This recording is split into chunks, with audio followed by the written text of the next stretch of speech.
25 வருஷமா எந்த ஒரு சண்டையும் போடாம ஒன்னா வாழ்ந்த ஹஸ்பண்ட் அண்ட் ஒய்ஃப் பத்தி கேள்விப்பட்ட ஒரு ரிப்போர்ட்டர் அவங்கள பேட்டி எடுக்க நேர்ல போனாங்களாம். அங்க போய் எப்படி நீங்க சண்டையே போடாம ஒன்னா வாழ்ந்தீங்க, அதோட ரகசியத்தை சொல்லுங்களேன்னு சொல்லி கேட்டாங்களாம். அப்ப அந்த ஒய்ஃப் சொன்னாங்களாம், என் ஹஸ்பண்ட் எப்பவும் எனக்காக எல்லா விஷயத்திலையும் விட்டு கொடுத்து போவாரு, அதனாலேயே எங்க 2 பேருக்குள்ள சண்டை வராதுன்னு சொன்னாங்களாம். இதே கேள்வியை அந்த ஹஸ்பண்ட் கிட்ட கேட்டாங்களாம். அவர் அந்த ரிப்போர்ட்டரை தனியா கூட்டி போய், நாங்க கல்யாணம் ஆன புதுசுல ஹனிமூனுக்கு சிம்லாக்கு போனோம். அப்போ ஹார்ஸ் ரைட் பண்ணலான்னு சொல்லி நானும் என் ஒய்ஃபும் தனித்தனி குதிரையில போனோம். என் ஒய்ஃப் ஏறின குதிரை கொஞ்சம் சேட்டை பிடிச்சது. போன கொஞ்ச தூரத்துல திடீர்னு கீழே தள்ளிட்டுருச்சு. உடனே என் ஒய்ஃப் கோவப்பட்டு அந்த குதிரையை பார்த்து, இதுதான் உனக்கு தடவைன்னு சொல்லிட்டு திரும்பவும் சவாரி செய்ய ஆரம்பிச்சுட்டா. மறுபடியும் அந்த குதிரை கீழே தள்ளி விட்டுருச்சு.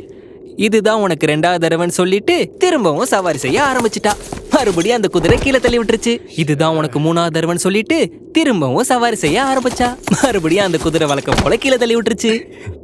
உடனே என் ஒய்ஃப் கோவமாயி பேக்ல இருக்க கண்ணை பட்டுன்னு எடுத்து பொட்டுன்னு போட்டா. அத பார்த்தானா, ஏண்டி உனக்கு கொஞ்சம் கூட மனசாட்சியே இல்ல, இப்படி வாய் இல்லாத ஜீவனை அநியாயமா கொன்னுட்டியே, நீ எல்லாம் ஒரு மனுஷியான்னு கேட்டேன். அப்ப அவ என்ன பார்த்து இதுதான் உனக்கு முதல் தடவைன்னு சொன்னான். ஓ, அது சரி. அப்போ வாய முன்ன வந்தான், இப்ப வரைக்கும் திறக்கல. இதுதான் எங்க சந்தோஷமான திருமண வாழ்க்கையோட ரகசியம்னு சொன்னாராம். என்ன